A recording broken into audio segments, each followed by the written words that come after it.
"He is expiring anyway," she announced during the renovation party, while champagne glasses clinked upstairs. My grandfather froze in the basement, his heat deliberately cut. I did not scream.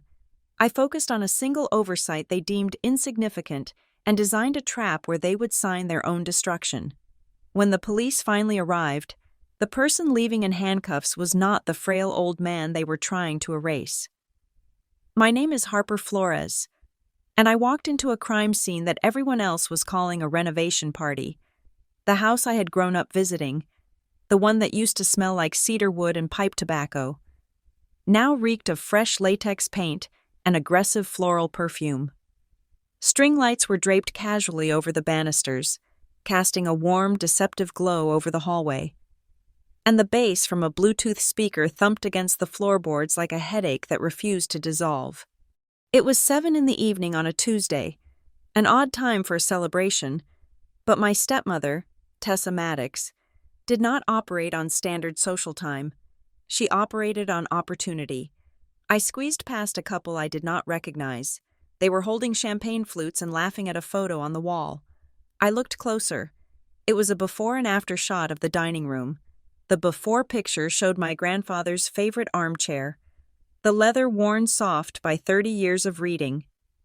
The after picture showed an empty staged room with a single, uncomfortable-looking modern chair and a potted fiddle-leaf fig. They were celebrating the erasure of the man who still owned the deed. "Harper, you made it," Tessa's voice cut through the noise. She was standing near the kitchen island, holding a fabric swatch in one hand and a glass of Pinot Grigio in the other.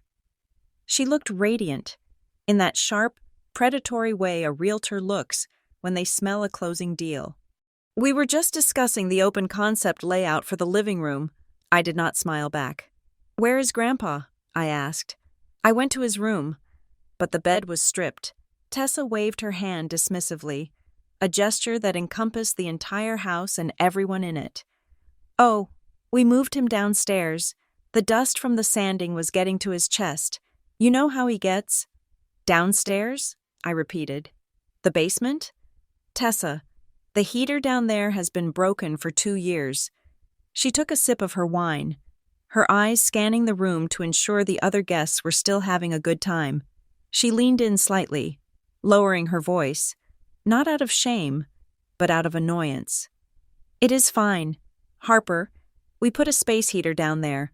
Besides, he is mostly sleeping." "It is 30 degrees outside," I said, my voice rising. "And concrete floors hold the cold." Tessa sighed, the sound sharp and impatient. She turned her back to the party guests, shielding her expression from them. The smile dropped, replaced by a look of cold, pragmatic steel. "Look, Harper, he is expiring anyway. This house needs to be prepared for the living. We cannot let the property value tank just because you want to play nursemaid." The words hit me with physical force. "He is expiring anyway." She said it as if she were talking about a carton of milk in the fridge, or a coupon that was past its date. There was no malice in her tone, which made it worse. It was just business. I pushed past her, heading toward the door that led to the lower level. The air on the main floor was stiflingly hot. The thermostat cranked up to keep the guests comfortable in their cocktail attire, but as I reached the heavy oak door leading to the basement, I felt it, a draft, a thin biting ribbon of cold air seeping out from the crack underneath. I grabbed the handle, locked. I rattled it. "Why is this locked?" "To keep the noise out," Tessa called out from the kitchen, her voice bright and fake again for the benefit of the room. "He needs his rest." I turned and looked at the room. 20 or 30 people were drinking wine, eating finger food, and admiring the new crown molding. No one looked at me. No one asked why the granddaughter was rattling a locked door. They were all complicit in the comfort of the lie. I scanned the room for my father. Graham Maddox was standing by the wet bar, his back to the room. I marched over to him. He was washing wine glasses, not just rinsing them, but scrubbing them. He was focused on a single spot on the rim of a crystal goblet, rubbing it with a sponge over and over again. "Dad," I said. He did not turn. "Harper, good to see you." Dad, give me the key to the basement. Tessa says it is better for him down there, he mumbled, plunging the glass into the soapy water. Less stimulation. He is 82 years old. Dad. He is not a sensory-deprived child. He is freezing. I looked at his hands. They were red from the hot water. He was washing the same clean glass for the third time. He knew. He absolutely knew. And he was scrubbing the guilt away with lemon-scented dish soap. Dad, look at me. He refused. He just kept scrubbing. We have to be realistic. Harper, the medical bills are high. If we fix up the upstairs, we can refinance. I backed away from him. He was not a villain in a movie. He was something far more common and far more pathetic. He was a coward. I turned toward the kitchen counter where my grandfather's medications were usually kept. The plastic 7-day pill organizer was sitting next to a bowl of decorative lemons. I picked it up. Today was Tuesday. The compartments for Sunday, Monday, and Tuesday were empty. That was normal. But the compartments for Wednesday, Thursday, and Friday were also empty. My stomach dropped. I snapped the plastic lids open and shut. The sound was like a gunshot in the noisy room. Empty. Tessa, I said, walking back to her. I held up the organizer. Where are his heart meds? Where are the beta blockers? Tessa did not flinch. She picked up a cracker and examined the cheese on it. The pharmacy is delayed. There was a mix-up with the insurance authorization. Typical bureaucracy. You have a 3-day buffer, I said. I filled these myself last week. There should be pills in here until Friday. Maybe he dropped them, she said, taking a bite of the cracker. Or maybe he took them all at once. You know he gets confused. Do not look at me like that. Harper, do not start a scene. Do not play the savior in front of my guests. She smiled at a woman passing by. Oh, Linda, love the scarf. I stood there, gripping the empty plastic box. My hands were shaking, not from fear, but from a rage so cold it matched the draft coming from the basement. A man in a navy blazer, someone I vaguely recognized as a local real estate broker, chuckled near my shoulder. He was talking to another guest, unaware that I was listening. Tessa is a genius, he said, swirling his drink. Doing the renovation while the old man is still kicking? Smart. She wants to be ready to list the second the obituary hits the papers. Timing is everything in this market. She is definitely doing this to sell in time, right? The other guest replied. Saves on the estate tax if they transfer the deed before, well, you know. They clinked glasses. The sentence hung in the air like smoke. To sell in time. I looked around the room. I saw the fresh paint covering the history of my mother's childhood. I saw the cheap staging furniture meant to appeal to young, wealthy buyers. I saw my father scrubbing a clean glass to avoid looking at his own reflection. And I saw Tessa, holding court in the center of it all, the conductor of this symphony of neglect. It was not just that they were waiting for him to die. They were actively creating the conditions for it. The locked door, the freezing basement, the missing pills, the stress of the noise. I did not scream. I did not flip the table of appetizers. I realized, with a terrifying clarity, that screaming would make me look like the hysterical stepdaughter. It would give Tessa exactly what she wanted, a reason to ban me from the house for causing stress to the family, if I wanted to save him. I could not just be angry. I had to be smarter. I placed the empty pill organizer back on the counter, aligning it perfectly with the edge of the granite. I took a deep breath, smoothing the front of my coat. The most dangerous thing in this room was not the cold draft or the missing medicine. It was the silent consensus. Everyone here had agreed to pretend that murder was just a form of estate planning. I looked at Tessa one last time. She was laughing at a joke, her head thrown back, exposing her throat. She thought she had already won. She thought Warren Maddox was just an expiration date waiting to arrive. She had no idea that she had just invited a forensic auditor into her crime scene. Okay, I whispered to no one. You want to talk about expirations? Let us see whose clock runs out first.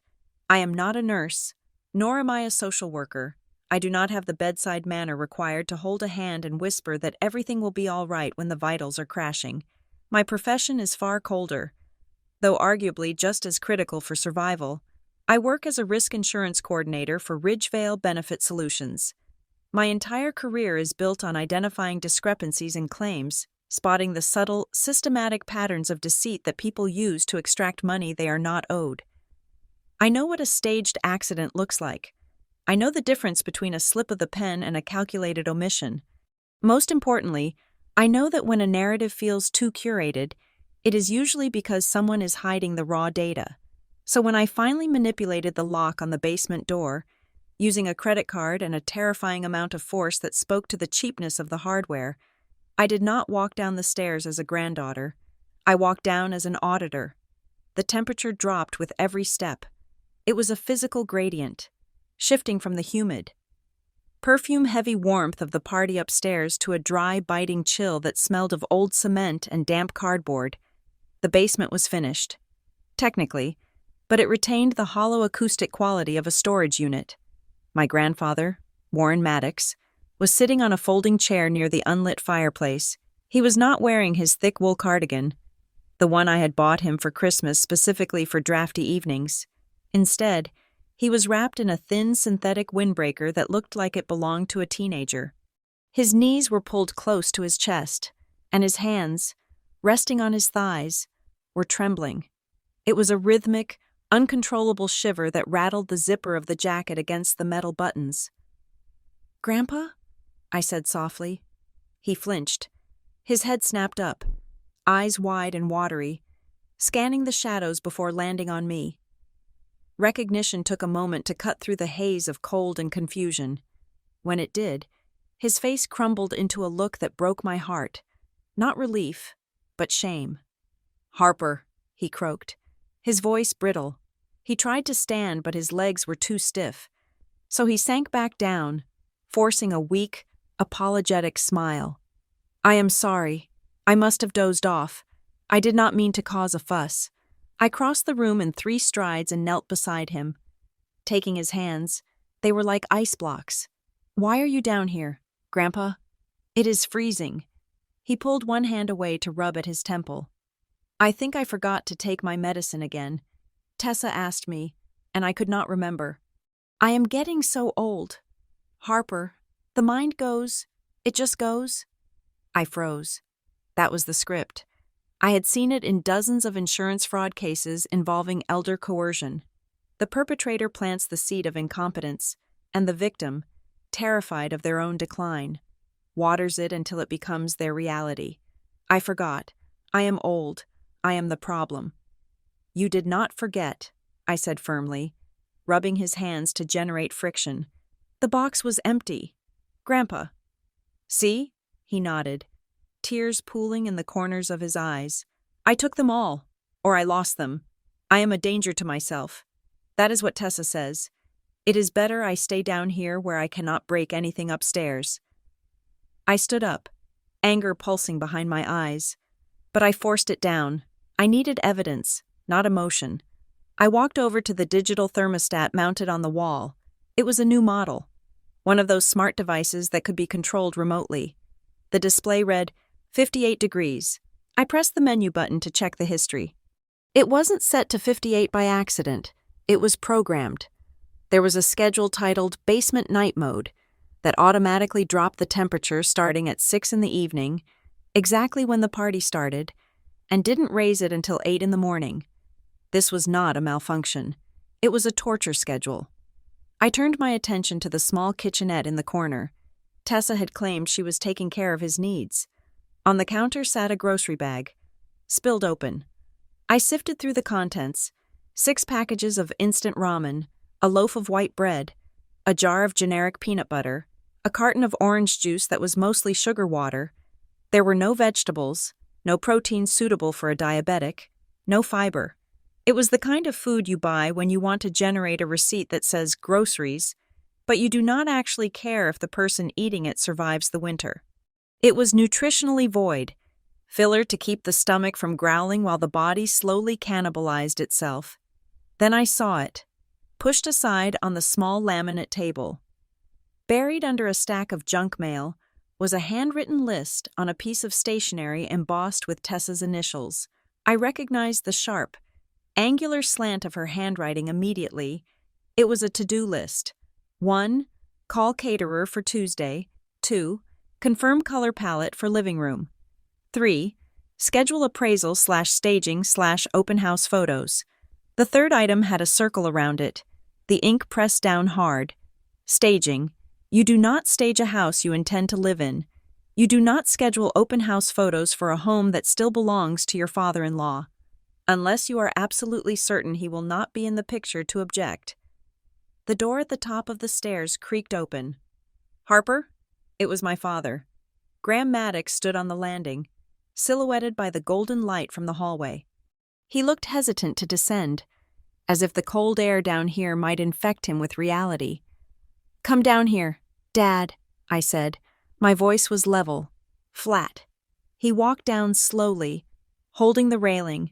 When he saw Warren shivering in the chair, he winced, but he didn't rush to him. He stayed near the bottom step, keeping his distance. Why is he down here? I asked, gesturing to the man who had raised him. Tessa thought well. With the noise, Graham stammered, looking at the floor, at the walls, anywhere but at his father. She said he gets agitated when there are too many people. She said he needed quiet. Quiet? I pointed to the thermostat. Dad, look at the temperature. It is 58 degrees. It is programmed to be 58 degrees. Did Tessa tell you that hypothermia is a form of quiet? It is just a draft. Harper, you are exaggerating, but his voice lacked conviction.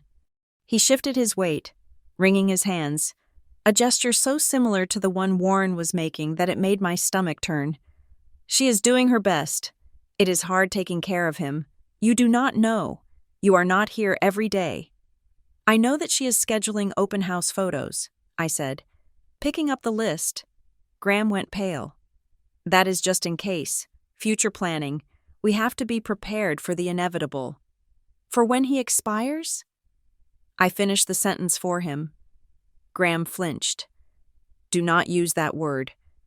Tessa used it, I said. She used it upstairs while you were washing glasses. I looked at my father. Really looked at him. I saw a man who was terrified of conflict. A man who would rather let his father freeze than confront the woman he slept next to. He was not evil, perhaps, but his passivity was a weapon. He was the soft soil in which Tessa's cruelty flourished.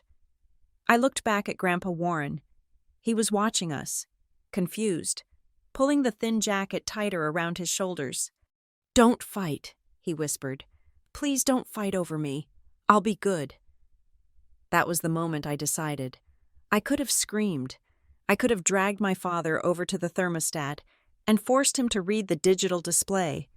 I could have run upstairs and confronted Tessa in front of her guests, waving the to-do list like a flag, but that is what they expected. They expected Harper the hothead, the emotional daughter who would make a scene and get kicked out. If I exploded now, Tessa would spin it. She would say I was unstable. She would say I was jealous of the renovation. She would use my anger to ban me from the house. And then Warren would truly be alone. No, at Ridgevale Benefit Solutions, we do not scream at the fraudsters. We let them file the paperwork. We let them sign their names. We let them build their own cages, bar by bar. I put the list back on the table, exactly where I found it. I smoothed my expression into something unreadable. I became a surface, cool, reflective, and hard. You are right, Dad, I said, lying through my teeth. I am not here every day. I should not judge. Graham let out a breath, his shoulders sagging in relief. He thought he had won the argument. He thought I was backing down. I walked over to the thermostat and bumped the temperature up to 72 degrees, knowing Tessa would likely turn it down via her phone within the hour. But I had seen enough. I didn't need to win the argument tonight. I needed to win the war. I am going to head out, I said, my voice calm. I have some work to catch up on. I was going to be the mirror. I would stand perfectly still and let them show me exactly who they were, and I would capture every reflection until there was nowhere left for them to hide. The transition from the basement to the main floor felt like surfacing from deep water too quickly. I walked up the stairs, my hand gripping the railing that my grandfather had installed 30 years ago, and pushed open the heavy oak door. The noise hit me instantly, the polite murmur of conversation, the clinking of expensive glassware, and the synthetic beat of the lounge music created a wall of sound that seemed designed to drown out the reality below. I stepped into the kitchen, the staging ground for Tessa's performance. She was holding court near the new marble island, a slab of stone that likely cost more than my first car. She spotted me immediately. There was a flicker of annoyance in her eyes, sharp and quick, before she smoothed it over with that practiced, pitying smile she reserved for me in public. "There she is," Tessa announced, her voice carrying just loud enough to turn heads. She gestured toward me with her wineglass, the liquid sloshing perilously close to the rim. "Our resident worrier. Honestly, Harper always dramatizes everything. I send her down to say hello, and she comes back looking like she has seen a ghost." A few guests chuckled politely. I stood my ground, feeling the heat rise in my neck. It was not embarrassment. It was the adrenaline of someone realizing they are the only sober person in a room full of drunks. "It is 58 degrees downstairs, Tessa," I said, keeping my voice level. "And the medication log is empty," before Tessa could respond. A heavy hand landed on my shoulder. I turned to see Brent Hollis, my stepbrother. He was wearing a suit that fit too tightly across the shoulders, a deliberate choice to emphasize his time at the gym rather than his time at the office. He held a bottle of craft beer in one hand and smiled down at me with the condescending affection of a bully. "Harper, Brent said, shaking his head. "You are obsessed with the details, aren't you? That is why you are so good at your little paperwork job. But you do not know the first thing about managing a house. You are great at filing claims, but terrible at actual caretaking." "I know that caretaking involves heat," I shot back. "It involves management," Brent corrected, leaning in so only I could smell the expensive cologne masking the scent of beer. "And making hard decisions. Mom is handling the heavy lifting while you just drop by to critique the thermostat settings. It is unbecoming." "Is he doing okay?" a woman in a velvet dress asked. Looking between Tessa and me, she was a neighbor, someone who had known my mother, and her brow was furrowed with genuine concern. We have not seen him at the community center in months." Tessa sighed, a long, tragic sound that drew the room's sympathy like a magnet. "Oh, Susan, it is hard. He is well. He is in and out. One minute he is lucid, the next he is asking for people who have been dead for 10 years. He is just old. The mind is a fragile thing." I froze. My internal auditor screeched to a halt, in and out, lucid then senile. Tessa had just handed me a weapon, though she was too arrogant to see the blade. By publicly declaring him mentally incompetent to her guests, witnesses, she was establishing a narrative of incapacity. That narrative was meant to excuse why she had hidden him in the basement. But it also created a legal paradox regarding the renovation. I looked at the kitchen island. Spread out across the marble surface were swatches of fabric, paint chips, and a stack of invoices. Tessa was showing off the costs, bragging about the investment.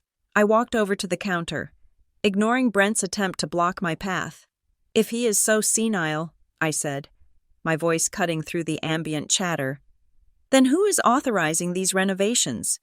Who manages the funds, the medicine, and the temperature?" Tessa waved her hand dismissively. "We handle it as a family. Harper, stop trying to make this into a deposition." I looked at my father. Graham Maddox was standing by the sink, drying his hands on a towel. He was looking at the floor tiles, studying the grout lines with intense fascination. "Dad?" I asked. The word hung in the air. I waited. 1 second, 2 seconds, 3 seconds. He did not look up. He did not defend his father. He did not defend his daughter. He simply folded the towel, placed it on the counter, and picked up a tray of appetizers to circulate among the guests. That silence hurt more than Brent's insults.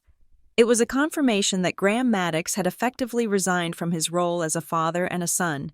He was just furniture now, something Tessa moved around to suit her aesthetic.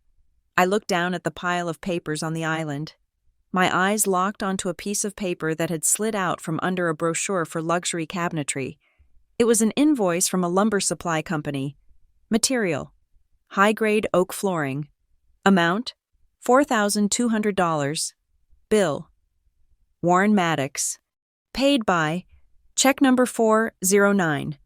The signature at the bottom was shaky.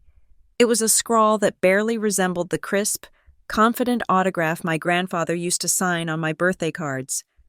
It looked like the signature of a man whose hand had been guided, or forced.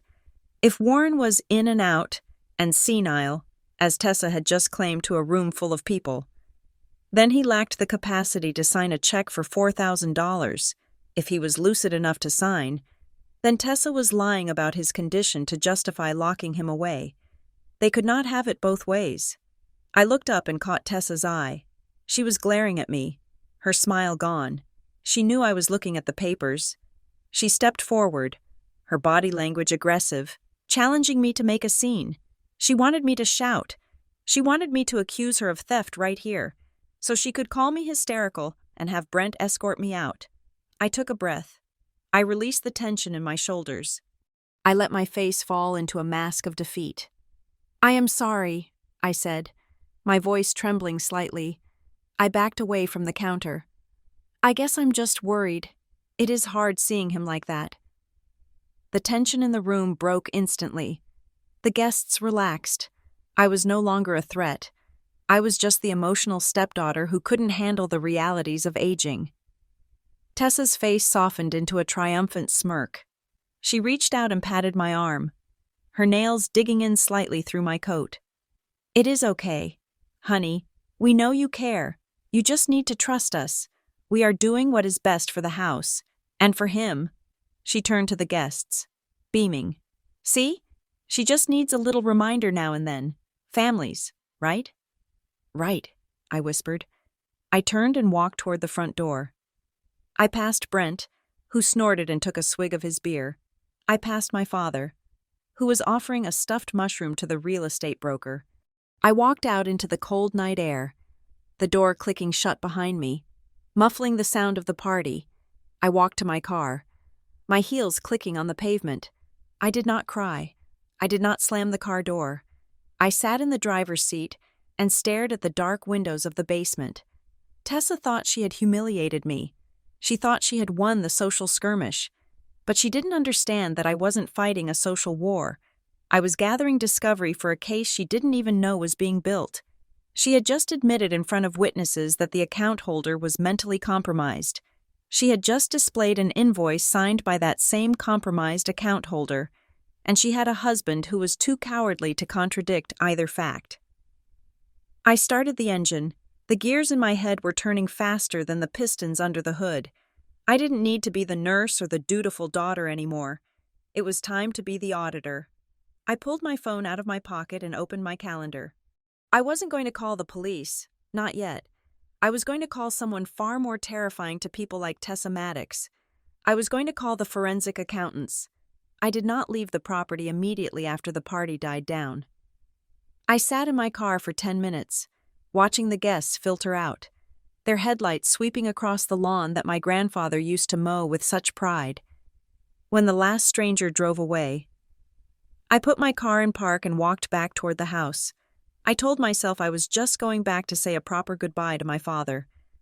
But the truth was much colder. I was going back to plant eyes in the walls. Real surveillance is not like the movies. I did not have tiny bugs to plant in lampshades or a van parked down the street with parabolic microphones. I had something better. I had the clutter of a hoarding family. I remembered seeing a box of smart home gadgets in the garage a year ago. Christmas gifts from Graham that Tessa had rejected because they did not match her aesthetic. I slipped into the garage through the side door. It smelled of gasoline and sawdust. I dug through a plastic bin labeled electronics until I found it. A battery-operated video doorbell. The kind you stick on an apartment door. It still had an SD card in the slot. I palmed it and walked into the house.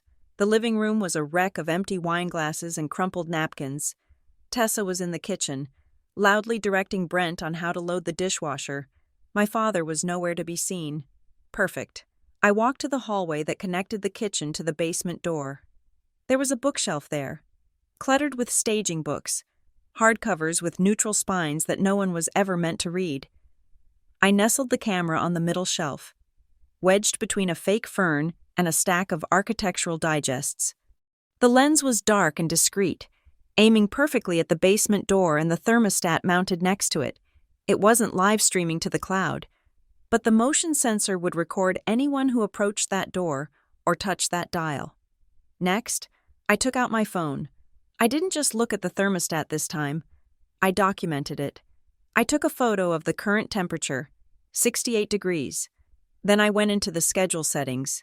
I took clear, high-resolution photos of every time block, Monday through Sunday, 6 in the evening, target temperature, 58 degrees, Monday through Sunday, 8 in the morning, target temperature, 68 degrees.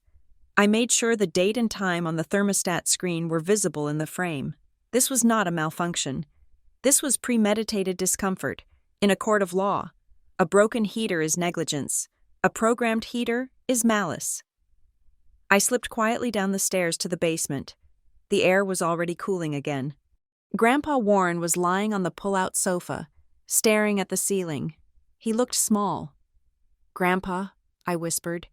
He sat up, his eyes wide. "Harper? I thought you left." "I am leaving soon," I said. "I just wanted to check on you." I pulled my phone out, opened the voice memo app, and hit record. I slid it into my pocket, keeping the microphone facing out. "Did you take your pills tonight?" I asked, keeping my voice gentle.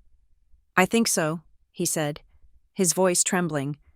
"I get confused. Tessa says I forget things. The days blend together."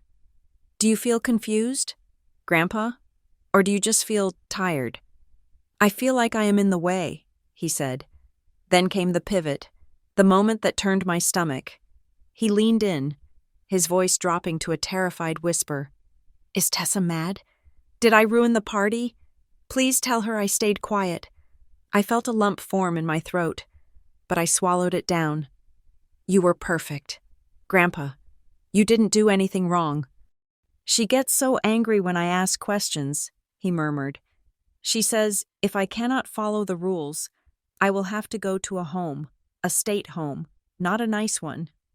I let the silence hang for 3 seconds, to ensure the recording caught the ambient hum of the room, proving we were alone. Then I stopped the recording.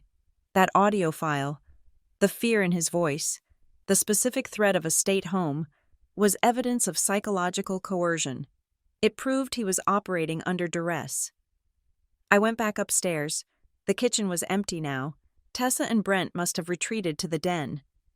I walked through the dining room and saw something on the sideboard, sitting right next to a pile of car keys. It was a priority mail envelope. Tessa and Brent were arrogant. They were so used to owning the space that they stopped seeing the risks in it. The envelope was thick, the kind used for legal documents. The return address logo was crisp and professional. Metro City Appraisals. But it was the delivery address that made me pause. It wasn't addressed to the house. It was addressed to a post office box in a town 40 minutes away. Brent Hollis, P.O. Box 772. Why send an appraisal for this house to a P.O. box almost an hour away? Unless you didn't want the homeowner, Warren, to see it arrive in the mailbox. Unless you were hiding the paper trail from the very person whose asset you were valuing. I didn't touch the envelope. I didn't open it. Opening someone else's mail is a felony, and I would not give them a single legal foothold to attack me.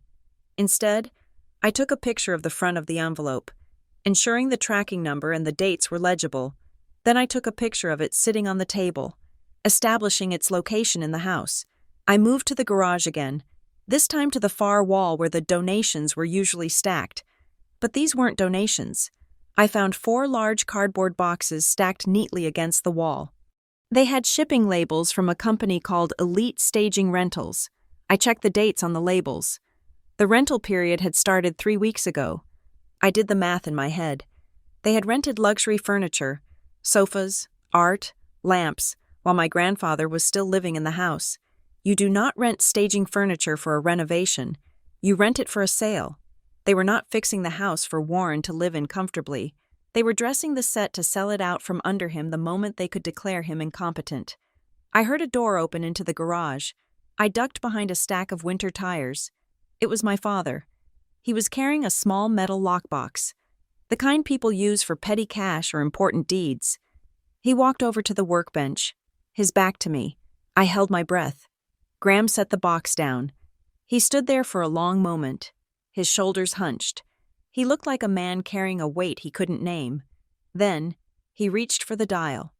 I watched through the gap in the tires. He didn't pull a key from his pocket. He didn't consult a piece of paper.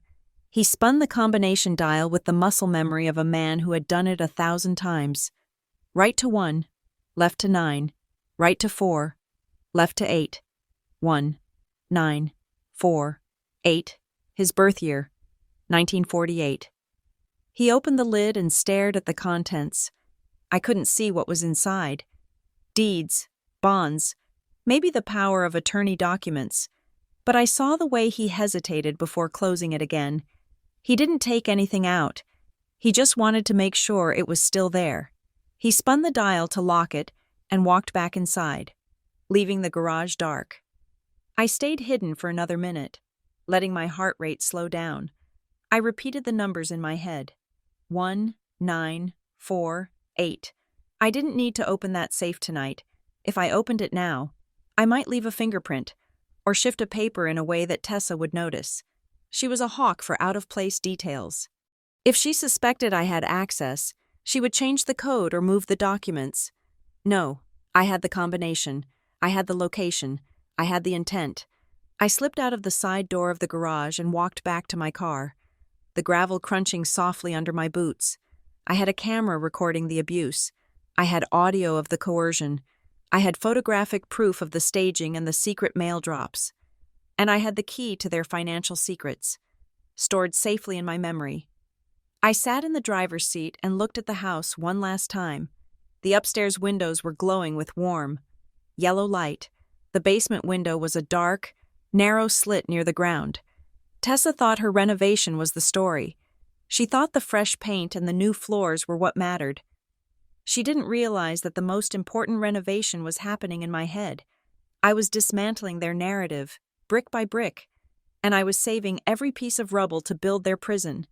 I started the car and drove away. The investigation was no longer a theory. It was active, and tomorrow, I was going to make the call that would turn this family drama into a federal case. The next morning, I did not go to my office at Ridgevale Benefit Solutions. Instead, I sat in my car in a parking lot 3 blocks away and made a phone call to a number that didn't exist in my personal contacts list. I dialed Northbridge Forensic Group. I asked for Elias Thorne, a senior auditor I had met at a fraud prevention seminar 2 years ago. I didn't give him the full scope yet. That would come later. But I gave him enough. I told him I needed a priority audit for a high-net-worth individual with suspected liquidity issues and potential unauthorized asset diversion. I told him I would have the signed authorization forms by noon. Elias didn't ask questions. He just quoted me a retainer fee of $5,000 and asked for the address. I drove to the house at 10 in the morning. The driveway was blocked by a white van with Hollis Home Concepts stenciled on the side. The air was filled with the screaming whine of a circular saw cutting through hardwood. It was the sound of money burning. I walked inside, clutching a leather portfolio. I made sure my face looked flushed, my breathing slightly elevated. I needed to look like a daughter who was panicked, not a predator who was hunting. Tessa was in the dining room, arguing with a contractor about the price of recessed lighting. She looked tired. Her makeup was perfect, but the skin around her eyes was tight. She was bleeding cash to get this house ready for market, and every delay cost her margin. "Tessa," I said, breathless. "We have a problem." She spun around. snapping her fingers at the contractor to wait outside. "What now?" "Harper, I am dealing with the electricians. Do not tell me you are here to complain about the thermostat again." "It is not the thermostat," I said, lowering my voice to a conspiratorial whisper. "It is the bank." That got her attention. Her spine stiffened. "What about the bank?" "I was running some preliminary checks, just standard stuff I do for my own insurance policies, and I got a notification on the family trust alerts." I lied. The lie came easily because it was wrapped in the jargon she knew I used for work. "The bank's algorithm has flagged the account for unusual activity, rapid withdrawals, large cash outlays to unverified vendors. It is blinking red." Tessa's face drained of color. "That is ridiculous. It is a renovation. Of course there are expenses." "The algorithm does not know it is a renovation," I said, stepping closer, closing the distance between us. "It sees a pattern that matches the profile for financial elder abuse. You know how sensitive the banks are about that right now. If the system flags it as exploitation risk, they do not just call you. They freeze the assets." I let the words hang there. Freeze the assets, for a woman who was leveraging everything to flip a house before the owner died. A freeze was a death sentence. It meant the contractors would walk off the job. It meant the staging rental fees would bounce. It meant the house would sit half-finished, unsellable, while the bills piled up. "They cannot do that," Tessa hissed, looking toward the kitchen where my father was making coffee. "It is our money. Well, it is Warren's money, but we have power of attorney." "That is exactly the problem," I said, opening my portfolio. "When a power of attorney holder drains an account this fast, the bank assumes the holder is rogue. If they trigger the freeze, it takes 6 months to unlock. You will be stuck with a half-gutted house and zero liquidity." Graham walked in, holding a mug. He saw the look on Tessa's face and stopped. "What is wrong?" "The bank is going to freeze us out," Tessa snapped at him. "Because your daughter says the spending looks suspicious." "I am not saying it," I corrected quickly, playing the role of the helpful expert. "The computer is saying it, and once the freeze happens, the state appoints a guardian. You lose control of the house immediately." Graham's hand shook, sloshing coffee onto the floor. "A guardian? But we are taking care of him." "The state won't see it that way if the numbers don't balance," I said. "But there is a way to stop it before the freeze hits. I have seen this at work. We need to preempt the algorithm." Tessa looked at me, desperation warring with suspicion. "How?" "We hire an independent forensic accounting firm to certify the expenditures," I said, keeping my voice steady. "We get a third party to audit the renovation costs and issue a certificate of clean funds. We submit that to the bank's compliance department, and they whitelist the account. It proves we have nothing to hide." I pulled out the document I had drafted the night before. It was a standard engagement letter for Northbridge Forensic Group, but I had attached a specific rider: authorization for full financial review and vendor verification. "I took the liberty of contacting a firm we use at Ridgevale," I said, sliding the paper across the table toward Tessa. "Northbridge. They are fast. They can start today. If we get them in here, the bank sees we are proactive. It stops the freeze." Tessa looked at the paper. She didn't read the clauses about unrestricted access to historical records or verification of vendor legitimacy. She only saw the words, "Stop the freeze." She saw a lifeline that would keep the money flowing so she could finish her kitchen and sell the house. "And they can fix this?" Tessa asked, her pen hovering over the signature line. "They can make the problem go away," I said, "but we need to move fast. If the algorithm locks the account at 5 o'clock today, the contractors will not get paid on Friday." Tessa turned to Graham. "Well, what are you waiting for?" "Tell her to do it." Graham hesitated. He looked at the document, then at me. "Is this going to involve a lot of people coming into the house? Privacy?" "Do you want the workers to leave?" "Graham?" Tessa barked, her voice sharp enough to cut glass. "Do you want to explain to the neighbors why we have a dumpster in the driveway for the next 2 years? Because we cannot pay the haulers?" "Sign the damn paper." Graham flinched. He looked at me, searching for reassurance. I gave him a nod, not of comfort, but of command. "It is the only way to keep things moving, Dad," I said. Graham set his mug down. He picked up the pen. He signed his name right next to Tessa's. I watched the ink dry. It was beautiful. They thought they were signing a permission slip to clear up a banking error.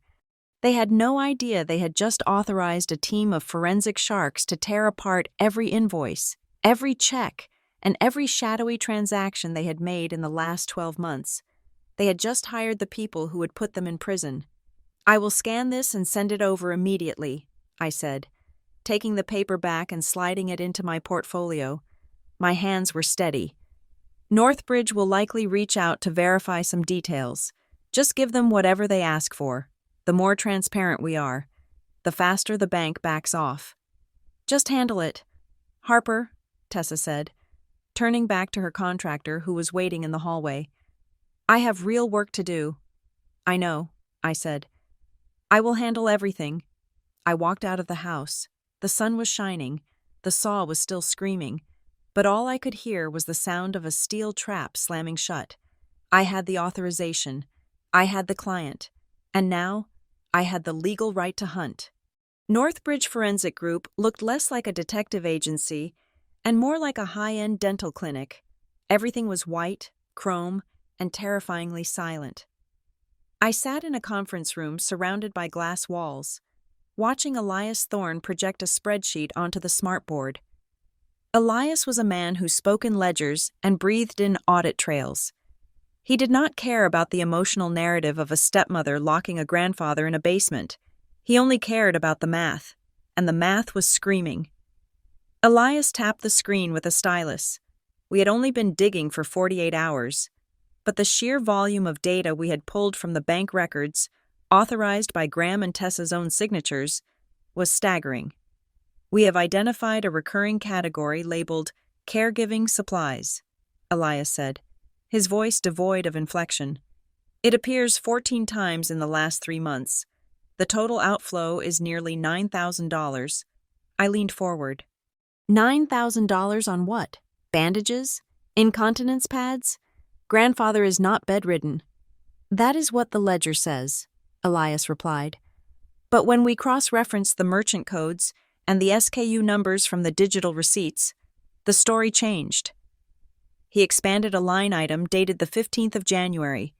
The description in Tessa's handwriting said safety equipment for bathroom, but the SKU pulled up a receipt from a high-end architectural salvage yard. The item was not a grab bar or a non-slip mat. It was a vintage brass chandelier. Elias swiped to the next item, mobility aid rental. The cross-reference showed a charge to a luxury staging company for a mid-century modern sectional sofa and 2 abstract art pieces. "They are categorizing home staging costs as medical expenses," I said, the realization settling in my stomach like a stone. "They are using his money to dress the house for a sale, and they are writing it off as keeping him alive." "It gets more specific," Elias said. He highlighted a block of payments totaling $12,500 over 6 weeks. "These are payments to a contractor listed as Hollis Home Concepts. The invoices are for structural repairs, flooring, and lighting installation." "Hollis," I repeated. "That is Brent's last name, my stepbrother. We ran a background check on the business entity," Elias continued. "Hollis Home Concepts was incorporated 4 months ago. The sole proprietor is Brent Hollis. The registered address is a post office box in Ridgevale, Harper. These invoices are generic. They lack material breakdowns or labor hours. In my professional opinion, this is a wash cycle. They take your grandfather's money to pay Brent. Brent does cosmetic work to increase the home's value, and the cash stays in the family loop." I stared at the screen. It was not just theft. It was an ecosystem. They were feeding off Warren's assets to build a nest egg for themselves. Brent was getting paid to destroy the home my mother had built. "Look at the timing," Elias said, pointing to a timeline graph he had generated. "This is the most disturbing part." The graph showed spikes in withdrawals plotted against a calendar. The red bars are cash withdrawals or large transfers. The blue dots are dates you identified as his bad days, times when Tessa claimed he was confused or aggressive. I looked at the pattern. It was unmistakable. Every time a large sum of money left the account, $2,000 here, $3,000 there, it was immediately preceded by a report of Warren being difficult or unmanageable. They agitate him, I whispered. They create a crisis, claim he is losing his mind, and then use that chaos to justify emergency spending or to distract my father while they move the money. We call it stress-induced liquidity, Elias said. It is a common tactic, but we have something else. You sent us the data from the device you planted. Elias minimized the spreadsheet and opened a video file. The timestamp read, 2:15 in the morning on Tuesday. 3 days ago, the footage was grainy, shot in the greenish hue of night vision. But the figures were clear. The camera was angled down the hallway toward the basement door. The house was dark. Then, a figure appeared. It was Tessa. She was wearing a silk robe, holding a glass of wine. She did not look like someone getting a late-night snack. She walked to the basement door. She stood there for a moment, her hand on the thermostat. I watched her finger press the button. Once, twice, 3 times. Elias overlaid the temperature log from the photo I had taken. At exactly 2:16 in the morning, the target temperature dropped from 68 degrees to 55 degrees. Tessa did not go downstairs to check on him. She did not unlock the door. She stood there, listening. She lingered for nearly 4 minutes, just standing in the dark, sipping her wine, while the furnace clicked off and the cold began to seep into the room below. It was predatory. She was waiting for the cold to do its work. She was waiting for him to break. This is not negligence, Elias said softly. This is active harm. Keep going, I said.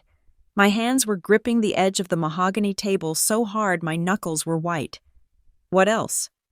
The real estate timeline, Elias said, bringing up a series of emails recovered from a server sync.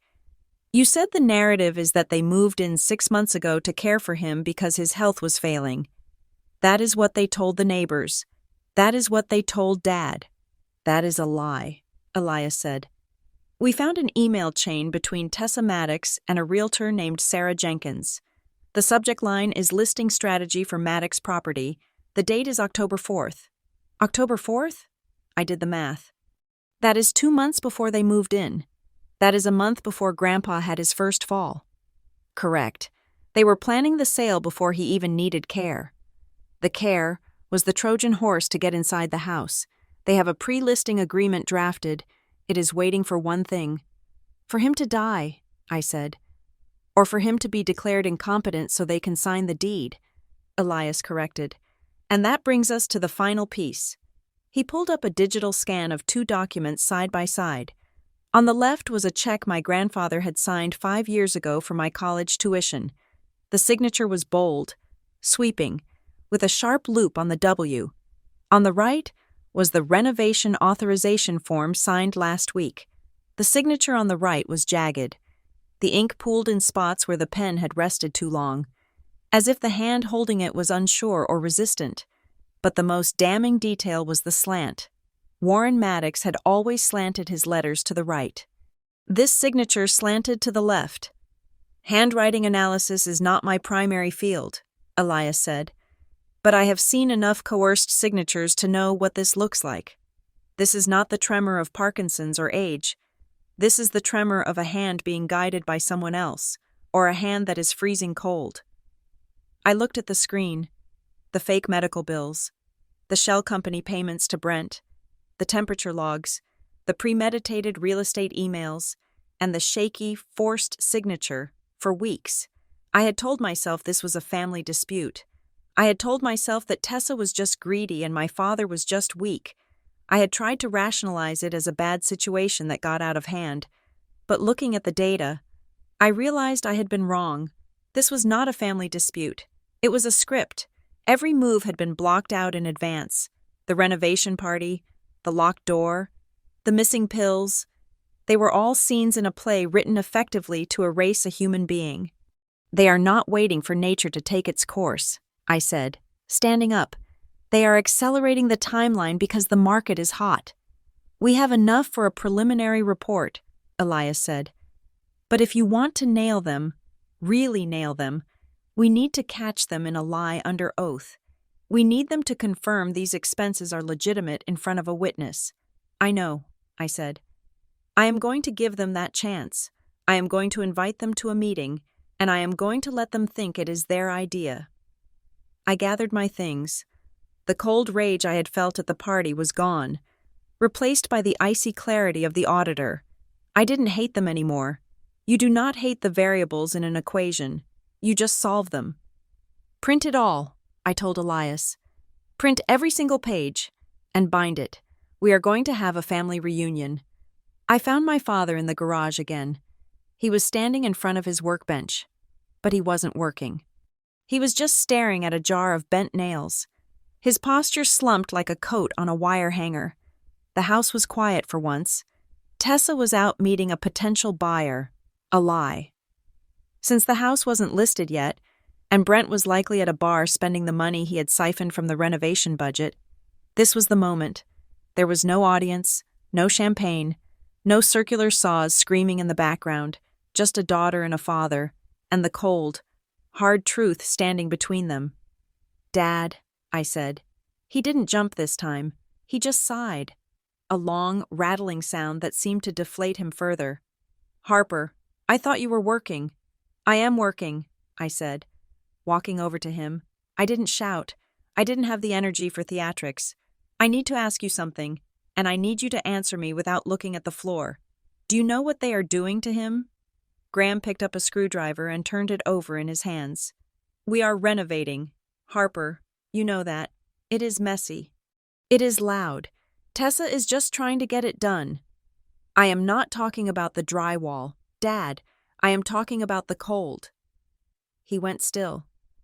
I pulled out my phone. I didn't give him a chance to retreat into his usual fog of denial.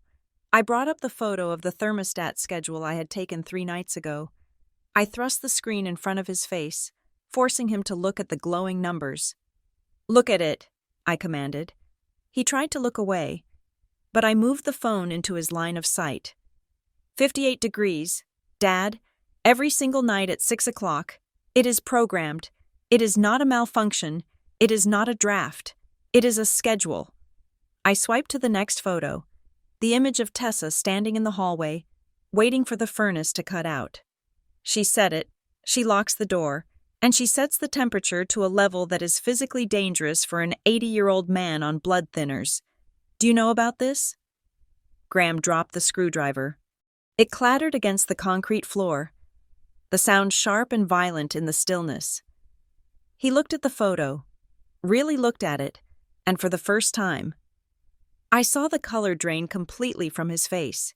He could rationalize the bills. He could rationalize the bad days, but he couldn't rationalize a machine programmed to freeze his father. She said he liked it cool, Graham stammered, his voice barely a whisper.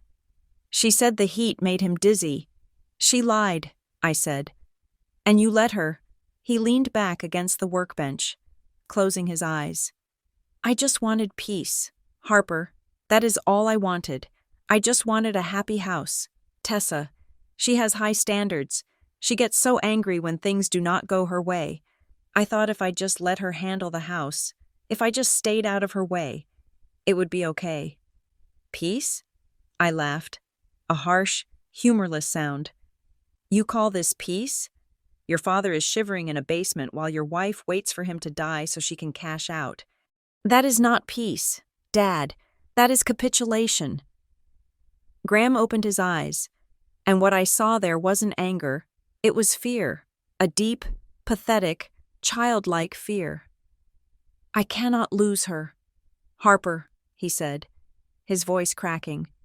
I am 60 years old. I cannot be alone. I cannot go back to an empty house. Tessa, she makes me feel like I exist, like I am part of something. If I confront her, she will leave. I know she will. There it was, the ugly, naked truth. He wasn't protecting Warren. He wasn't even really protecting Tessa. He was protecting his own fragile ego. He had chosen a predator for a wife because she made him feel valuable, and he was willing to sacrifice his own father to keep her. He was paying for his fear with Warren's life. I looked at him, this man who had raised me, who had taught me to ride a bike, who had once been my hero, and I felt something break. It wasn't my heart, it was my expectation. I realized I had been waiting for him to wake up and save the day. I had been waiting for the dad from my childhood to return, but that man was gone. "I do not need you to be a hero, Dad," I said, my voice cold and steady. "I do not need you to save the day. I know you cannot do that, but I need you to stop being an accomplice." He looked at me, tears welling in his eyes. "What do you want me to do?" "Nothing," I said. "When the time comes, I want you to do exactly what you have been doing for the last 6 months. Stand aside. Do not warn her. Do not protect her. Just get out of the way." I left him there in the garage, surrounded by his tools and his shame. I walked back into the house and went straight to the basement door. I unlocked it and went down. The air was warmer now that I had adjusted the thermostat, but the atmosphere was still heavy with neglect. Warren was sitting at the small table, staring at a bowl of cold oatmeal. He looked up when I entered, and his face crumpled into that familiar, heartbreaking apology. "I am sorry. Harper," he said, pushing the bowl away. I am not hungry. I know I should eat. Tessa says I am wasting food." I pulled up a chair and sat directly across from him. I reached out and took his hands. They were warmer today, but his skin felt like paper. "Grandpa, listen to me," I said, locking eyes with him. "You are not wasting food, and you are not losing your mind." He shook his head slowly. Sweetheart, I forget things. I cannot remember if I took my pills. I sign papers and I do not remember what they are for. I am a burden." "You are not forgetting," I said firmly. "They are hiding the pills. They are changing the schedule. They are making the house cold on purpose so you feel weak." He stared at me, his blue eyes cloudy with confusion. "Why? Why would they do that?" "Because they want the house," I said, "and they want you to believe you are too sick to keep it." He looked down at his hands. "I signed something yesterday. Tessa said it was for the insurance, but I think it was for the house. I tried to read it, but she said I was being difficult. She said I was confusing everyone." "You are not confused," I said, squeezing his hands. "You are being lied to. It is a trick, Grandpa, like a magic trick, but cruel. They are moving the cards so fast you cannot see them, and then they are blaming you for not following the game." He sat there for a long time, the silence stretching between us. Then, a single tear rolled down his cheek, following the deep line of a wrinkle. "I thought I was going crazy," he whispered. I lay here at night, shivering, thinking my body was shutting down. I thought it was time to go. "It is not time," I said, "and you are not going anywhere." He looked up at me, and I saw a flicker of something that had been missing for months. A spark of anger. It was faint, buried under layers of fear and sedation, but it was there. "I am sorry," he said again, but this time, the tone was different. It wasn't an apology for existing, it was an apology for failing to see the truth. I let them do it. I let them make me small. "We are going to make you big again," I promised him.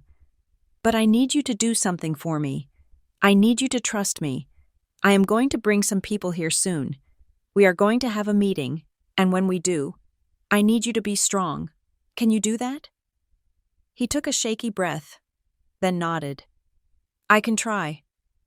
I stood up and kissed his forehead. "That is all I need." I walked back upstairs, leaving him in the warmth. My hands were not shaking anymore. The sadness was gone. I had given my father a chance to confess, and I had given my grandfather the truth. Now, the board was set. Tessa and Brent thought they were playing a game of patience, waiting for an old man to fade away. They didn't realize the game had changed. I wasn't going to wait for them to make a mistake. I wasn't going to wait for the bank to freeze the accounts. I was going to invite them into a room, lock the door, and burn their entire narrative to the ground with the one thing they couldn't renovate away: the truth. I pulled out my phone and dialed Elias at Northbridge. "It is Harper," I said when he answered. "Set the meeting, Friday morning. Tell them it is to finalize the financial clearance for the bank. Tell them everything is going to be approved." "You are baiting the hook?" Elias asked. "No," I said, looking at the Hollis Home Concepts van parked in the driveway. "I am opening the trap door." The following morning, the kitchen was buzzing with activity.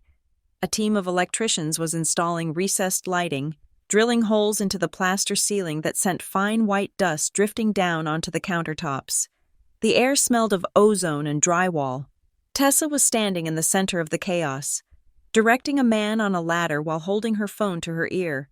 She looked like a general on a battlefield, commanding her troops with a mixture of charm and terrifying efficiency. I stood near the refrigerator, waiting for the right moment. I was not alone. 2 of the senior contractors were reviewing blueprints on the island, and a neighbor, Mrs. Gable, had dropped by to complain about the construction trucks blocking her driveway. This was the perfect audience. I needed witnesses, not for a crime, but for a confession of responsibility. When Tessa finally lowered her phone, I stepped forward, pitching my voice to be heard clearly over the drill. "Tessa," I said, offering a sympathetic smile that did not reach my eyes. "I was just telling Mrs. Gable how incredible you have been. I do not know how you manage it all. The renovation, the finances, and taking care of Grandpa's medical needs. It is a full-time job." Tessa preened. She smoothed her silk blouse and turned to Mrs. Gable, her expression shifting from annoyance to martyrdom. "Oh, well, someone has to do it. Warren is well. He is barely there these days. If I did not manage his accounts and his medication, the whole house would fall apart." "Exactly," I said, locking eyes with the lead contractor. "Tessa is the primary caregiver and the financial manager. She handles every single penny and every single pill. My father and I just step back and let her lead." I saw the flicker of pride in Tessa's eyes. She nodded vigorously. "That is right. Gram is too soft, and Harper has her own life. I am the one keeping this family solvent. I am the one signing the checks." "You are a saint, really," Mrs. Gable said, clearly eager to leave now that her driveway complaint had been heard. "I do what is necessary," Tessa said, lifting her chin. "I make the hard choices." She had just verbally confirmed, in front of 3 independent witnesses, that she possessed total control over Warren's person and property. In a legal sense, she had just accepted full liability for his condition. If he was freezing, it was her choice. If he was drugged, it was her administration. I waited for Mrs. Gable to leave before I dropped the second bait. "Speaking of hard choices," I said, leaning against the counter and pulling out a folder. "I spoke to the forensic team at Northbridge. They are ready to help us clear up that bank freeze issue I mentioned." Tessa's eyes darted to the folder. The threat of the frozen assets was the only thing that terrified her more than losing social status. "And? Can they fix it?" "They can," I lied smoothly. "But they need to do a formal family financial review first. It is just a standard procedure to certify that all the recent spending was for the benefit of the homeowner. Once we sit down and explain the renovation costs, they issue a clearance letter, and the bank backs off." "A meeting?" Tessa frowned. "I do not have time for meetings. I have a staging crew coming on Saturday. It will be quick," I promised. "Friday morning, we just sit around a table, review the invoices, and you explain the strategy. Honestly, it is a chance for you to show them how much value you are adding to the estate. If they see how smart the renovation is, the audit will pass with flying colors." I watched the gears turn in her head. She didn't hear audit. She heard chance to show off. She heard an opportunity to prove that she was the savvy business manager saving the family fortune. "Fine," she said, checking her watch. "Friday morning, but tell them to be brief. I have a listing agent coming at noon." "I will set it up," I said. "I will have them send an email confirmation so we are all on the same page." I walked away before she could ask any details. I went straight to my car and called Elias. She took the bait, I said. Send the email. And Elias? Make the language specific. 20 minutes later, my phone pinged with a copy of the email Elias had sent to Tessa, Brent, and Graham. It was a masterpiece of corporate entrapment. Subject: Confirmation of Financial Review Meeting. Dear Ms. Maddox, per our discussion with Ms. Flores, Northbridge Forensic Group will conduct a review of all expenditures from the Warren Maddox Trust on Friday at 9 in the morning. The purpose of this meeting is to verify that all withdrawals, including payments to Hollis Home Concepts and various medical suppliers, were authorized and executed by you in your capacity as primary financial custodian. Please confirm that you have been the sole decision-maker regarding these transactions to expedite the clearance process. It was a trap disguised as bureaucracy. If she replied yes, she was claiming ownership of the fraud. If she replied no, she was admitting she had lost control of the accounts, which would trigger the very bank freeze she feared. I refreshed my inbox. What is this meeting about? Mom says it is just a formality. But why are they asking about my company? It is just protocol. Brent, I said, keeping my voice light and unconcerned. The bank's algorithm flagged the payments to Hollis Home Concepts because it is a new vendor. They just need to verify that the work was done. You have nothing to worry about, right? The work was done? Of course it was done, Brent snapped, flicking his cigarette butt into the rose bushes my mother used to tend. I mean, mostly, we are still finishing the trim, but the invoices I might have billed for some materials in advance to secure the supply chain. That is smart business, I said, patting his arm. Just bring your records on Friday. Explain that to them. They will understand. I do not like it, he muttered, running a hand through his hair. We have a cash buyer lined up. Harper, a developer. He wants to tear the place down and build condos. He's coming to see the property on Sunday. If this audit slows things down, he walks. My blood ran cold. Tear it down. They weren't just selling the house. They were selling it to be demolished. They were going to erase every memory, every inch of the history my grandfather had built, just for a quick payout. Sunday? I asked. That is fast. He is offering 20% over asking price if we close by the end of the month, Brent whispered, his eyes darting around. That is why Mom is pushing so hard. We need Grandpa to, be out of the picture by then. He didn't say dead. He said out of the picture, but the implication hung in the air like poison. Don't worry, Brent, I said, forcing a smile that felt like it might crack my face. I want this to be over just as much as you do. I just want everyone to be safe and the money to be secure. Yeah, Brent exhaled, relaxing slightly. Okay, good. You are all right. Harper, I told Mom you were just being a pain. But you get it. You know how money works. I do, I said softly. I really do. I watched him walk back inside, heading toward the kitchen where Tessa was likely celebrating her upcoming victory. They were so close to the finish line they could taste it. They had a buyer. They had a plan. They had the arrogance to believe they were untouchable. I looked at the house. In 3 days. They planned to sell it for scrap. But they had forgotten one variable. They had invited an auditor to the closing table.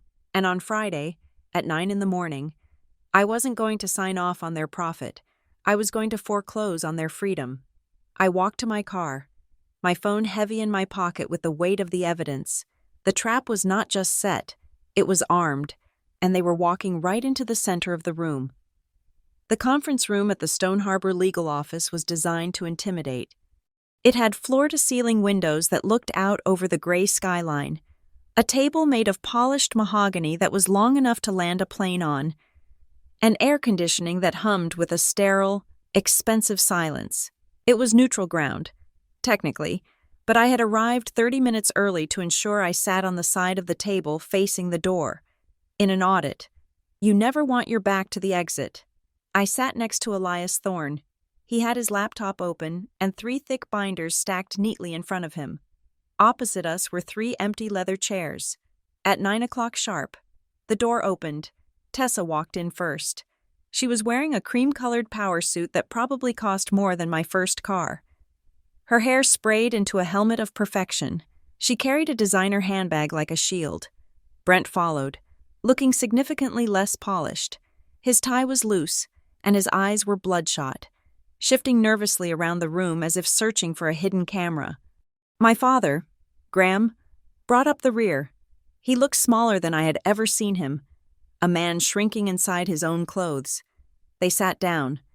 Tessa took the center seat, naturally. "Let us get this over with," Tessa said, dropping her phone onto the table. "I have a staging crew waiting at the house. I assume this is just the rubber stamp for the bank?" "Not quite," Elias said. He didn't smile. He didn't offer them coffee. He simply pressed a button on the intercom. "Ms. Vance, please bring in Mr. Maddox." Tessa froze. "Mr. Maddox? Graham is right here." The side door opened, and my grandfather walked in. He was not the shivering, confused man wrapped in a windbreaker from the basement. He was wearing his vintage charcoal suit, the one he used to wear to church. His white hair was combed back, his face was freshly shaved, and he walked with a cane not for support, but for emphasis. I had spent 2 hours that morning helping him get ready, reminding him of who he was before they stripped him of his dignity. He didn't look at Tessa. He walked past her and sat at the head of the table, perpendicular to all of us. The silence in the room was absolute. "Dad?" Graham whispered. "You look good." Warren Maddox didn't answer. He just folded his hands on the table and looked at Elias. "Proceed." Tessa looked like she had swallowed a lemon. She glared at me, her eyes narrowing. She knew the dynamic had just shifted, but she didn't know how far. Elias opened the first binder. "We have completed the forensic review of the trust's outflows for the past fiscal year. We have identified significant irregularities totaling $142,000. "That is ridiculous," Tessa snapped. "Renovations cost money. Labor costs money." "We are not discussing market rates for labor," Elias said, his voice flat and clinical. "We are discussing diversion of funds." He projected a slide onto the smart glass wall. It showed a web of transactions. Over the last 6 months, $78,000 was paid to a vendor listed as Hollis Home Concepts for structural repairs and high-end finishing. Brent shifted in his seat, tugging at his collar. "We cross-referenced these invoices against the work permits filed with the city," Elias continued. "There are no permits, no structural inspections, no electrical sign-offs. Furthermore, the invoices from Hollis Home Concepts are sequential. Invoice 101, Invoice 102, Invoice 103. In a functioning business, invoice numbers are not sequential for a single client, unless that client is the only customer." Elias looked at Brent. "You are the only customer, aren't you, Mr. Hollis? The company exists solely to absorb funds from the Maddox Trust." "It is an accounting thing," Brent stammered, his face flushing a blotchy red. "We batch the billing. It is standard industry practice to keep the paperwork clean. It is not standard to bill $12,000 for luxury staging rental under a medical expense code," Elias countered, flipping a page. "We found 4 separate charges classified as occupational therapy equipment that trace back to a high-end furniture rental firm used for real estate listings. You were buying staging furniture with money designated for your stepfather's health care." Tessa slammed her hand on the table. The sound echoed like a gunshot. "So what?" she shouted, losing her cool faster than I expected. "It is the same pot of money. We are increasing the value of the asset. When we sell the house, the trust gets paid back with interest. I am managing the investment. It is family money, and I have the right to decide how it is allocated to maximize returns." I wrote that down on my legal pad. Admission of commingling funds, assertion of ownership. "You consider the asset yours to manage?" I asked. Speaking for the first time, "I consider myself the only person in this family with the business sense to save us from ruin." Tessa spat at me. "Your father is too weak, And Warren as well. Look at him. He is a prop. I am the one doing the work. The work, I repeated. Let us talk about the work. I nodded to Elias. He changed the slide. The screen filled with a graph. The blue line showed the temperature in the basement. The red line showed the timestamps of Tessa's access to the hallway. This is data from the smart thermostat and a motion-activated security camera installed in the lower hallway, I said. Every night at 6 p.m, the heat was cut to 58 degrees. This correlates with the exact times you locked the basement door. Graham looked at the screen. He saw the photos of Tessa standing in the dark, waiting for the cold to set in. He looked at his wife, then at his father. He looked like he was going to be sick. You were freezing him, I said. And we found a correlation. The days after the temperature dropped were the days you claimed he was confused and unmanageable. You induced physical distress to simulate cognitive decline. Tessa stood up, her chair scraping violently against the floor. This is entrapment. You are twisting everything. We lowered the heat because he complained about being stuffy. You are trying to paint me as a monster because you are jealous that I am the one in control. We also found this, Elias said, ignoring her outburst. He put up the final image, the 2 signatures, the strong one from 5 years ago, and the shaky, jagged one from last week, on the power of attorney modification. The signature on the right authorizes the sale of the property to a developer for demolition, Elias said. It is dated 3 days ago. The handwriting analysis suggests the signer was under extreme duress or physical impairment. He signed it, Brent yelled, jumping in to defend his mother. I was there. He held the pen. He knew what he was doing. Did he? I asked quietly. I turned to look at my grandfather. He hadn't moved. He was watching them with the stillness of a judge. Tessa saw the trap closing, but she miscalculated the exit. She thought the only way out was to double down on the narrative she had been building for months. She thought her safety lay in proving Warren was too gone to be credible. Of course he did not know what he was doing, Tessa screamed, pointing a manicured finger at Warren. Look at him. He sits there like a statue. He has dementia. Harper. He is senile. He has been losing his mind for a year. He does not know what day it is, let alone what he is signing.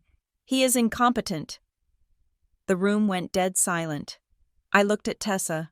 I didn't blink. So, you are stating, for the record, in front of witnesses and a forensic auditor, that Warren Maddox is mentally incompetent?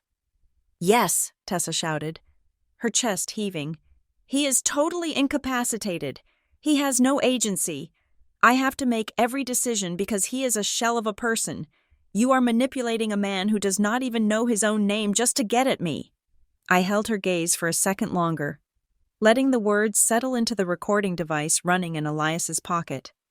He is incapacitated, I repeated. And he has been for months? Yes, for months. I looked at Elias. I gave him a small, almost imperceptible nod, closed the door. Ms. Maddox, Elias said, his voice dropping an octave, becoming heavy with legal finality. If Mr.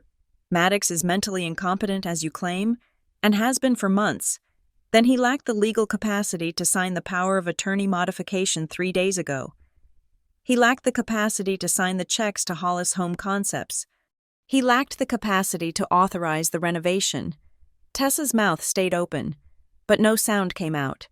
Her eyes darted from Elias to me. She realized, too late, that she had just walked off a cliff. You cannot have it both ways, I said, standing up. If he is sane, then you are guilty of fraud and theft for stealing his money and freezing him. If he is incompetent, as you just screamed he is, then every document you forced him to sign is legally void, and your accessing his accounts is a felony act of elder abuse because you knowingly bypassed his inability to consent. Brent sank back into his chair, putting his head in his hands. Oh my God, Tessa looked at Graham. Graham, say something. Tell them. Graham looked at his wife, then he looked at his father. The silence stretched out, heavy and suffocating. "Dad?" Harper asked. "Is he incompetent?" Graham took a deep breath. He looked at the thermostat logs on the screen. He looked at the invoices. He looked at the shaky signature. "No," Graham said softly. "What did you say?" Tessa hissed. "No," Graham said, louder this time. He stood up. He didn't look at Tessa. He looked at me. "He is not incompetent. He was just cold, and I let him freeze." Tessa gasped. A sound of pure betrayal. Then, for the first time since he entered the room, Warren Maddox spoke. He didn't shout. He didn't slur. His voice was raspy from disuse, but it was clear as a bell. "I am not confused. Tessa," Warren said. "I know exactly what day it is. It is Friday, and I know exactly what you are. You are a guest in my house who overstayed her welcome." I turned to Elias. "The checks were signed under the pretense of a valid power of attorney that Miss Maddox just admitted was obtained from an incompetent person. That makes it void ab initio, fraud in the inducement." Elias nodded. "I am flagging the accounts as we speak. The bank has already received our preliminary report. The assets are frozen effective 2 minutes ago. The police have been notified regarding the physical abuse evidence." Tessa's face went white. The arrogance evaporated, replaced by the terrified realization that the walls were not just closing in.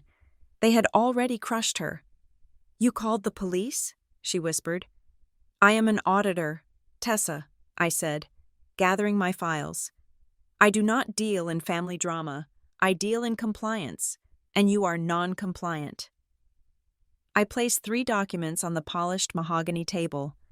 The sound of the paper hitting the wood was soft, but in the silence of the room, it landed with the weight of a gavel. "These are the papers you had him sign last week," I said, my voice steady. "The first is the authorization for the kitchen remodel. The second is the release of funds to Hollis Home Concepts. The third is the consent form for the staging and open house photography."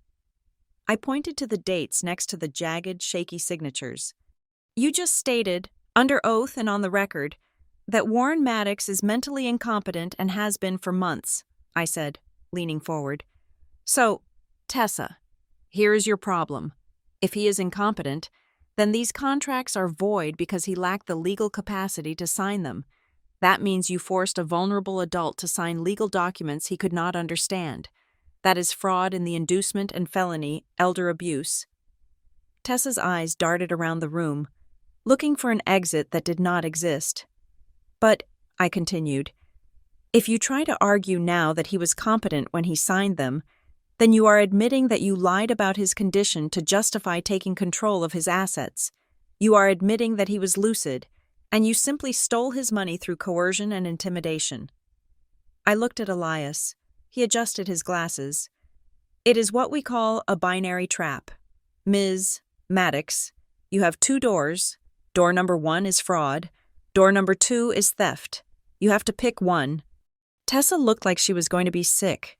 She opened her mouth to speak, but no sound came out. She realized she had walked into the room thinking she was the CEO of the family, and now she was realizing she was the defendant. "And just so you know," Elias added, tapping a file folder, "Northbridge Forensic Group is a mandatory reporter. When we identified the pattern of financial diversion and physical neglect 3 days ago, we were legally obligated to file a report with Adult Protective Services and the District Attorney's Office. That report was sent at 8 o'clock this morning." "You reported us?" Brent squeaked. He turned to Graham, panic rising in his voice. "Graham, do something. Tell them it is a mistake. We were just trying to help." Graham Maddox looked at his stepson. Then he looked at his wife. For years, he had been a ghost in his own life, fading into the background to avoid conflict. But looking at the evidence spread out on the table, the cold temperature logs, the stolen money, the terror in his father's handwriting, something finally solidified inside him. "Graham!" Tessa shrieked. "Stop them!" "Enough," Graham said. It wasn't a shout. It was a quiet, heavy word, like a stone dropping into a deep well. "Enough," he repeated, looking Tessa in the eye. I saw the photos. Tessa, I saw you standing in the hallway waiting for the heat to turn off. That is not accounting. That is cruelty. Tessa recoiled as if he had slapped her. I did it for us. For our retirement. You did it for yourself, Graham said. He stood up and walked over to stand behind his father's chair. He put a hand on Warren's shoulder. I am done being your alibi. The room went silent again. All eyes turned to Warren Maddox. The old man took a deep breath. He didn't look frail anymore. He looked tired. Yes, but it was the tiredness of a man who had been fighting a war in his own home for too long.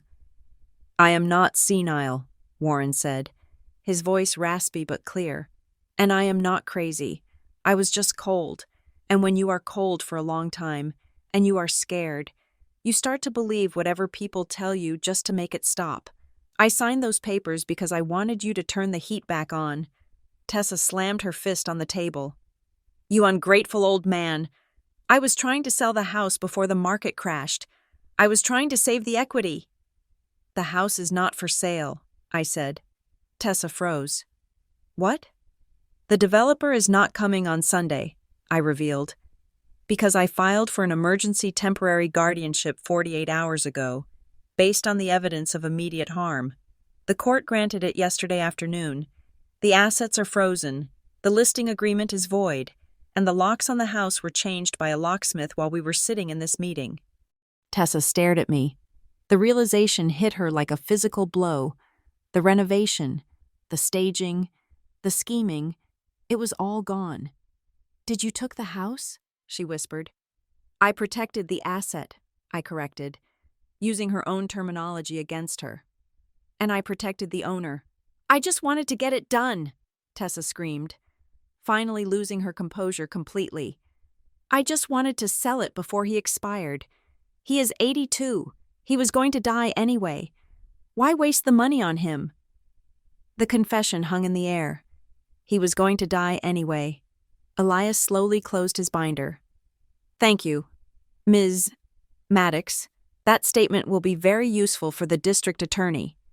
Tessa clamped her hand over her mouth, but the words were already out. She slumped back in her chair, defeated. Brent was weeping softly into his hands. Graham looked at me, and for the first time in years, he didn't look like a coward. He looked like a father who was finally ready to do the hard work of apologizing. I walked over to Warren. Ready to go home, Grandpa? He nodded, gripping his cane. Yes, take me home. We left them there in the cold. Sterile conference room. We didn't wait for the police to arrive. That was Elias's job to coordinate. I walked my grandfather out to my car, and we drove away from the skyline, back toward the suburbs. When we got to the house, the Hollis Home Concepts van was gone. The dumpster was gone. The staging furniture was still there. But it didn't matter. I unlocked the front door, the new lock turning smoothly, and we walked inside. The first thing I did was walk to the thermostat. I set it to 72 degrees. I heard the furnace kick on, a low, steady hum that sounded like a heartbeat returning to a chest. I went to the kitchen and threw away the instant ramen. I started a pot of tea. I sat with Warren in the living room, on his old leather armchair that the stagers had tried to hide in the garage. I had dragged it back in myself. Is it over? He asked, sipping his tea. The bad part is over, I said. Now we just have to fix the rest. He looked around the room. It was messy. There were holes in the ceiling where the new lights were supposed to go. The floor was half finished, but it was warm. It feels like my house again, he whispered. It is your house, I said, and no one is ever going to lock you in the basement again. I didn't feel triumphant. There was no cinematic high five. Revenge isn't about glory, it is about restoring the balance. Tessa and Brent wanted to turn a life into a transaction. I simply turned the transaction back into a crime scene. I looked at the thermostat one last time. 72 degrees. The cold was gone. Thank you so much for listening to this story until the very end. I would love to know where you are tuning in from. So please leave a comment below sharing your location and your thoughts on Harper's plan. Did Tessa get what she deserved? If you enjoyed this story, please subscribe to the Lily Revenge Stories channel, like the video, and turn on notifications to help this story reach more people.